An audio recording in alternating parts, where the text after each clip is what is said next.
Hello friend, কেমন আছো সকলে? আশা করি সকলে ভালো আছো। আমি নেহা দমদম ক্যান্টনমেন্ট থেকে ছোট্ট একটা হোম বেকারি চালাই। তো আজকের কেকটা একটু অন্যরকম, দেখতেই পারছো। কি করছি ভাবছো তো? বলি চলো। কারণ আমি একটা রাউন্ড শেপ কেক বানিয়েছিলাম, সেটাকেই আমি সাইড দিয়ে কাটিং করে নিয়েছিলাম। লেফট ওভারগুলো ফেলে দেবো কেন, যেন কাস্টমার সমস্তটাই পায়, সেই জন্য ওর কেকের উপরেই দিয়ে দিয়েছিলাম। তারপরে আমি ক্রিম দিয়ে এরকম একটা সেভ এনে নিয়েছিলাম, কারণ আমি এটা মোল্ডে রেডি করিনি, কারণ আমি ভেবেছিলাম অন্য কিছু বানাবো। আর তারপরে আমার মাইন্ডসেট চেঞ্জ হয়ে গেছে। তো আমি ভেবেছিলাম যে যখন মনের মতো কিছু বানাতে বলেছে, তখন আমি কিছু তো নিজের এক্সপেরিমেন্ট করবই।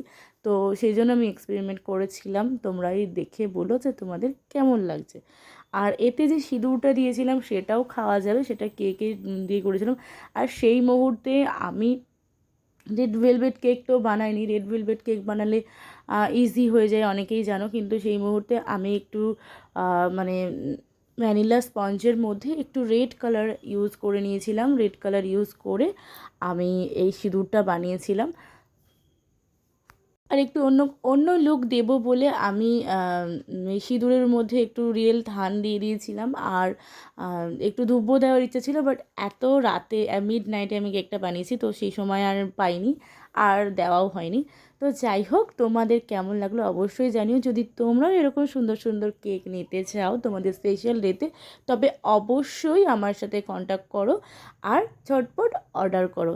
এইটাই ছিল তার ফাইনাল লুক। তোমাদের যদি ভালো লেগে থাকে তাহলে অবশ্যই একটা লাইক দিও। Tata, bye bye.